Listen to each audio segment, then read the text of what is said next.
ദീപക് ധർമ്മടം ചേരുന്നുണ്ട് മുണ്ടക്കൈയിൽ നിന്നാണ്. ദീപക്, മുണ്ടക്കൈയിൽ ഒരു നാട് ഏത് രീതിയിൽ ഇല്ലാതായി, ഭൂപടത്തിൽ നിന്നേ ഇല്ലാതായി പോകാം എന്ന കാഴ്ച, ഇത്രത്തോളം ഉരുൾപൊട്ടൽ നാശമുണ്ടാക്കാൻ കഴിയുമോ എന്ന കാഴ്ച നാട് അത്ഭുതത്തോടെ അമ്പരപ്പോടുകൂടി കണ്ടു നിൽക്കുന്ന, അല്ലെങ്കിൽ ഞെട്ടലോടുകൂടി കണ്ടു നിൽക്കുന്ന ഒരു സമയമാണ്.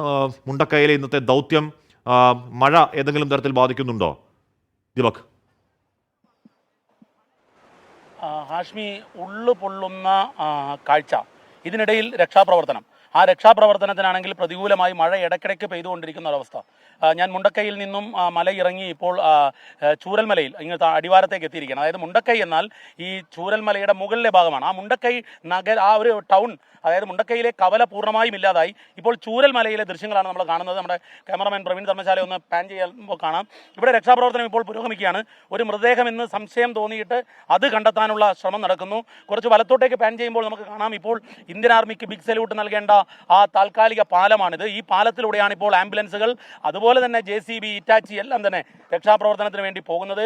ഇപ്പോൾ ഞാൻ നിൽക്കുന്ന ഈ പ്രദേശം പൂർണ്ണമായും വാനിഷ് ചെയ്യപ്പെട്ടു, അതായത് പൂർണ്ണമായും ഒലിച്ചു പോയതാണ്. ഇവിടെ കാണാം ഒരു ആൽമരം. ഈ ആൽമരം, പ്രവീൺ ഒന്ന് പാൻ ചെയ്താൽ കാണാം ആൽമരം. ഈ ആൽമരം ഈ ഒരു അമ്പലത്തിൻ്റെ ആൽമരമാണ്. ഈ പ്രദേശത്ത് ഒരു അമ്പലം ഉണ്ടായിരുന്നു.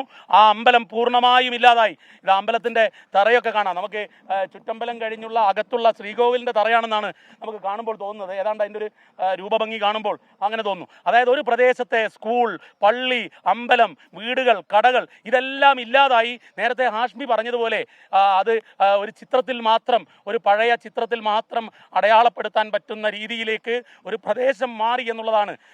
കുറച്ച് നേരം ഇവിടെ നിൽക്കുമ്പം നമ്മൾ പോലും ഇതിനോടൊപ്പമായി പോകും. കാരണം ഈ ചിറച്ചിലിനിടയിൽ പരിചയപ്പെടുന്നവരിൽ അച്ഛനെയും അമ്മയും നഷ്ടപ്പെട്ടവർ, മക്കളെ നഷ്ടപ്പെട്ടവർ, ഒരു കുടുംബത്തിലെ 19 പേരെ നഷ്ടപ്പെട്ടിട്ട് 19 പേരിൽ 3 പേരുടെ മൃതദേഹം മാത്രം കണ്ടെടുത്ത ശേഷം രക്ഷാപ്രവർത്തകരോടൊപ്പം തിരച്ചിൽ നടത്തുന്ന, ഇന്നിപ്പോൾ മുണ്ടക്കൈയുടെ ഏറ്റവും മുകളിലേക്ക് പോകാൻ അവസരമുണ്ടായി.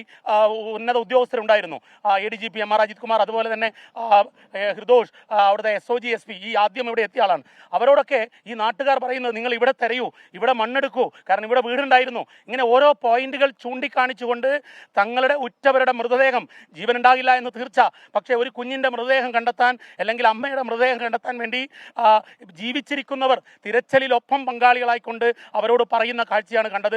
ഉള്ളു പൊള്ളുന്നു എന്ന് പറഞ്ഞാൽ അത് ശബ്ദധാരാവലിയിലെ പദം മതിയാകില്ല.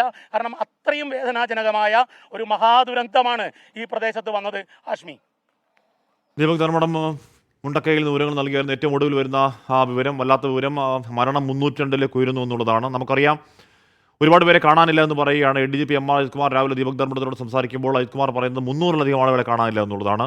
അത് സർക്കാർ കണക്കുകൾക്ക് മുകളിലാണ്. 300-ലധികം ആളുകളെ കാണാനില്ല. ഏറ്റവും ഒടുവിൽ 302 എന്നുള്ള വല്ലാത്ത ഒരു സങ്കട കണക്കിലേക്ക് വരുന്നു. ഇതിനെ 302 എന്ന് പറയുന്നത് അത്ര വലിയ ഹ്യൂജ് കണക്കാണ്. നമ്മുടെ കേരളത്തിൻ്റെ ചരിത്രത്തിൽ ഇങ്ങനെ ഒറ്റ ദിവസമുണ്ടായ ഒരു ദുരന്തത്തിൽ ഇത്ര ആളുകൾ മരിക്കുന്നത് ആദ്യമായാണ്. ഇന്ന് കണ്ടെത്തിയത് നിലമ്പൂരിലൊന്ന്, മേപ്പാടിയിലൊന്ന്. അല്പസമയത്തിനും തന്നെ ഓരോരോ ആശുപത്രിയിൽ എത്ര എന്നുള്ള കണക്ക് വരും, സങ്കട കണക്ക് തരാൻ കഴിയുമെന്നാണ് പ്രതീക്ഷിക്കുന്നത്.